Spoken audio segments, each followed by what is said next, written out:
I watched a 5-hour brilliant play this weekend. So now I'm going to read you a story I could have given more thought to. Hi, this is Half-Baked Tales, where I write and read one halfway thought-through short story every week. They're not always good, and that is the point.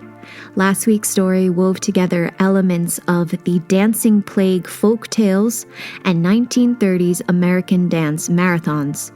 We followed Deli, a 6-year-old boy who is attending his community's infamous monthly dance marathon for the very first time.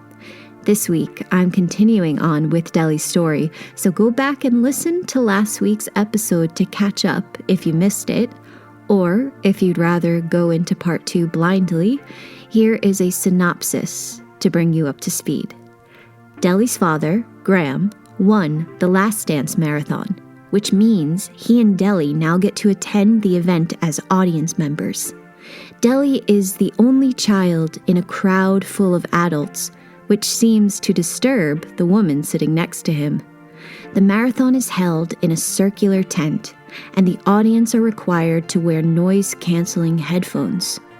These headphones are made using the same material as the large box, which has just been wheeled onto the stage. Inside the box is the fiddler, whose music Deli should never want to hear. Let's see what happens next. Here's Half-Baked Tale number 42, Fiddling, Part 2.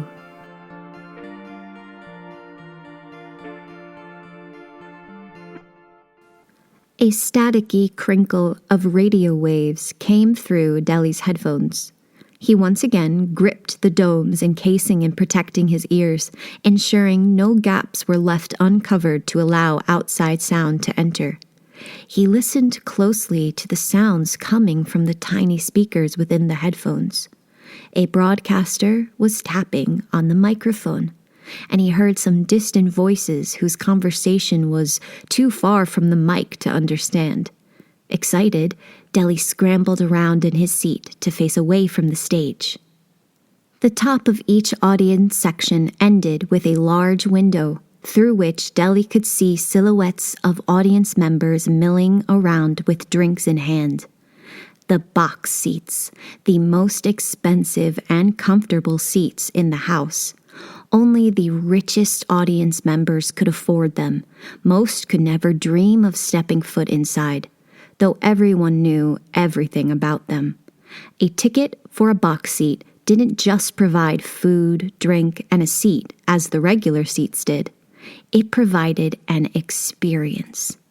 A never-ending buffet of any food imaginable, delicious sweet drinks and expensive liquor, wait staff to serve you and clean up your mess. Even being hired to the wait staff was highly competitive. Anyone would give anything to get a taste of the box seats. The biggest draw of all, each box seat's walls were covered with the same soundproofing material in the audience's headphones, the same material that trapped the sound of the fiddler inside its box.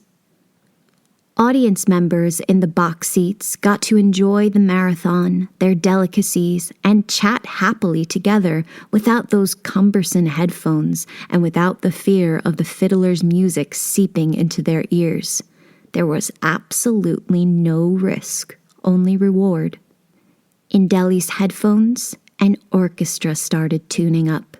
The sound crescendoed from a dim hum to a lovely swinging beat. A wailing trumpet stood out against the rhythm section's pianos and drums. Then the introduction of a violin, the starring piece. Deli marveled at the sensation of hearing these huge sounds without any proximity to the instruments. He felt he could turn around to find a tuxedoed man tooting on a horn.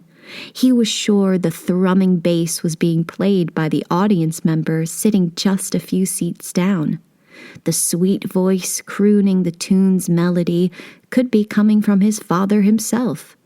How else could he hear them so clearly? Deli was no fool, of course.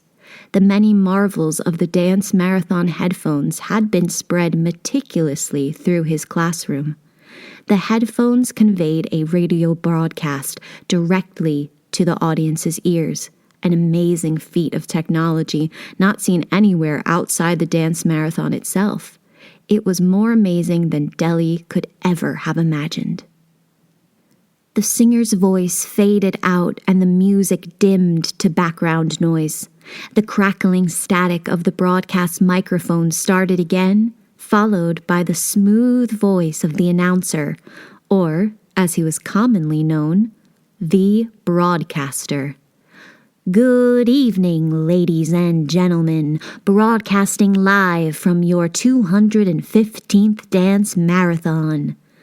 Deli's chair shook again from the excited stamping of the audience's reaction to the broadcaster's introduction.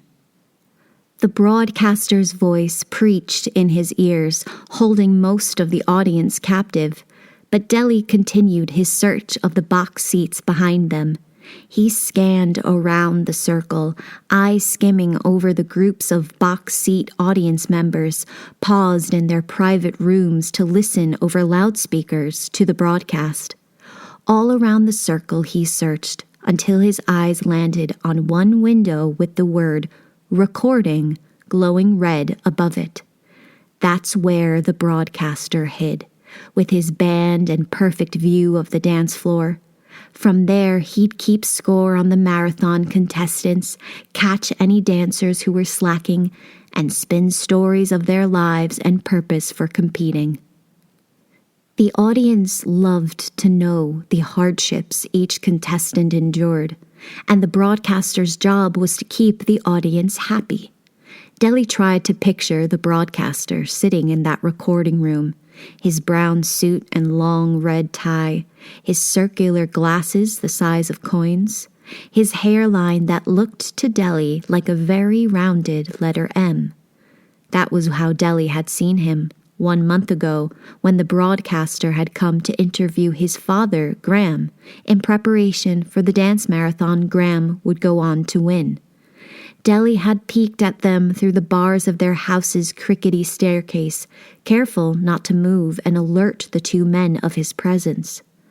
The broadcaster had asked about Graham's family when his own parents and siblings had entered and lost the dance marathon, about Deli and Graham's life as it was, how Graham managed to scrape by for meals and afford to send his little son out to school each day. But mostly, the broadcaster asked about Deli's mother, who was only a month dead at that point. He asked about her decision to compete in the dance marathon after so many in her family and Graham's had failed to win. Did she not anticipate her loss? The broadcaster had asked. Did she not assume that the tenacity needed to win the marathon just didn't exist in their blood? Would it not have been better to admit defeat? The broadcaster had said all this with a sly smile on his face, perfectly aware of the rage his questioning elicited in Graham. Graham, a man about to risk his son being left alone in the world, all for a chance at the riches that came from winning the marathon. The broadcaster's eyes had jumped then to Deli in his hiding place on the stairs, and Deli had run quickly away. He was glad that now, at the show, he could not see the broadcaster's teasing eyes through the recording room window. The broadcaster spoke very quickly, like an auctioneer tricking their audience into a scarcity mindset. Deli gathered that he was introducing the dance competitors, painting a picture of the life each of them was risking, but his speech was too fast for little Deli to keep up with. Instead, he allowed the quick thrum of the broadcaster's words to blend in with the soft background music. Deli had learned to do just that around many adults, who tended to speak with no care for the little child listening. He was used to becoming invisible, surrounded by adults. Deli settled himself comfortably in his seat, feeling very much alone in this crowded tent filled with enraptured audience members. Their eyes were all glazed, delighting over the broadcaster's description of the miserable lives of the contestants. Deli nudged his father's arm for no reason other than to check if he'd get a response. Graham's eyes, focused on a point far away, did not move, nor did his smile falter. His hand twitched as though to shoo Deli off, but he was too hypnotized by the broadcaster's words to sacrifice energy towards his son. Not wishing to bother his father, who had waited his whole life to be able to hear the broadcaster's speech, Deli turned towards the woman on his other side. She had seemed so offended by him before, but now, with the distraction of the broadcaster, Deli might be able to get a better look at her. Cautiously, he raised his eyes to her. But the telltale hypnotic glaze hadn't come over her eyes like it had for Graham and the rest of the adult audience. The woman's focus remained on the dance floor, as present in the room as Deli was. Her eyes were jumping from point to point, intensely alert. They flicked between the dancers to the box containing the fiddler. Any movement from one of the headphone-wearing attendants who had rolled the fiddler's box in caused her eyes to dart back.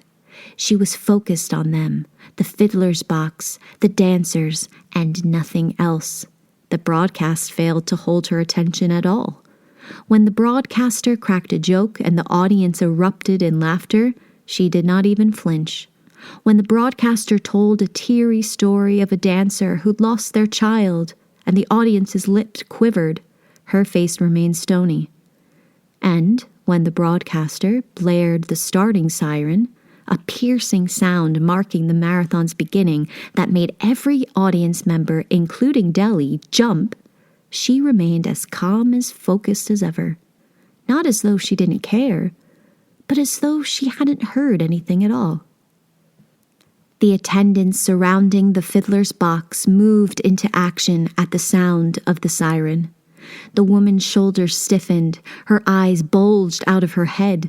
Finally, she had some reaction to the event. Deli was conflicted between watching her and watching the stage, but ultimately he couldn't resist the main event. The fiddler was the greatest tale told to every child from the moment they were born. Everyone knew it by heart. But unlike the other stories children would read from fairy tale books, this tale was real, and Deli was finally going to see it. The box had many locks. Each attendant had a ring of keys, and they moved methodically around the box, opening the locks one by one. There were no duplicate keys. The attendants were responsible for the sole keys to their designated locks. This was a safety measure to ensure no one could release the fiddler on their own. Opening the fiddler's box required the key rings of all 4 attendants.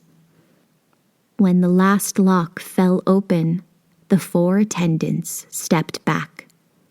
They did not go to the box's front to open it and allow the fiddler through. Proximity to the fiddler was far too dangerous, even with the sound-blocking headphones on. Because if the slightest note of the fiddler's tune found its way into your ears, control of your body would be gone.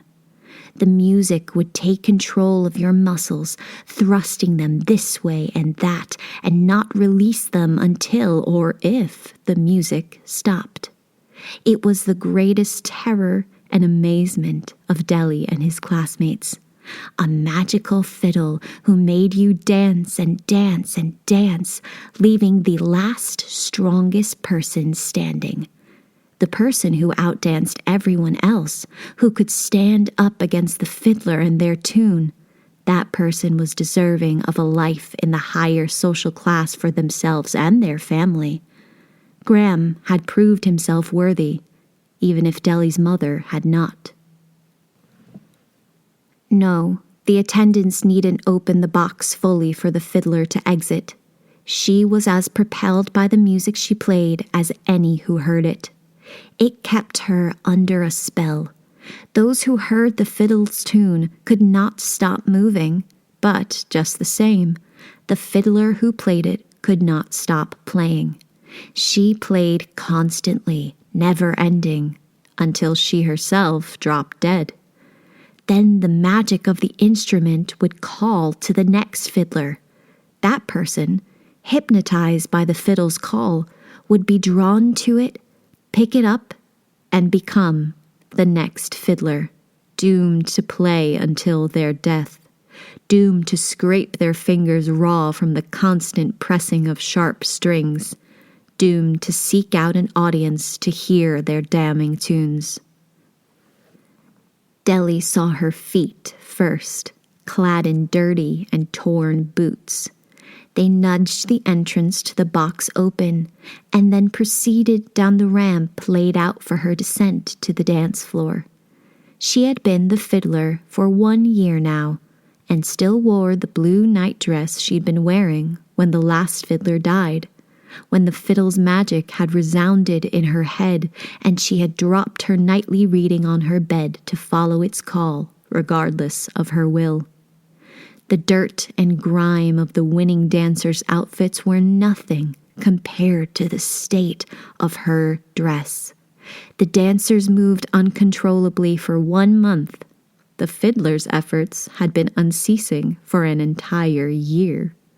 Deli suddenly wondered what the reward the fiddler's family received. He'd never heard of any before. The dancers began their dances, their limbs thrashed with abandon, looking more like toys tossed about by a child than grown people moving their bodies to a beautiful song. Deli watched their body parts fling, squat, turn, his stomach churning. His forehead scrunched together, and he was overcome by the desire to go back home. The dancers were terrible to look at, but impossible to look away from. Deli's seat was shaking again from the rumbling of the audience's excitement. They were loving it. Graham, in particular. His eyes burnt with fire as he watched the poor souls taken over by the fiddler's music. Of course, he remembered that terrible, overpowering sensation of the fiddle, the phantom force pulling at his muscles, the pure drive in his mind to disconnect from his body, to just keep going, to endure it for as long as possible. Graham watched the new contestants and cheered for the weakest among them to reveal themselves and drop dead. Deli was watching his father, hoping he could sense his son's discomfort through his pure, devilish delight. So focused on his father he was that he didn't notice the slight moment when the broadcast in his headphones cut out, then cut quickly back in. No one in the audience noticed, or if they did, they didn't pay it any mind. The broadcast was merely background noise at this point. They'd tune back in after 1 or 2 dancers fell or injured themselves, ready for an update from the broadcaster. A tiny cutout in the broadcast didn't catch their interest at all, but it should have. The woman sitting next to Deli had heard it. Without taking her eyes from the fiddler, she hovered one hand above the set of headphones on her head and the other hand over the set of headphones on Deli's head. She was waiting for the right moment, the signal, to rip them off.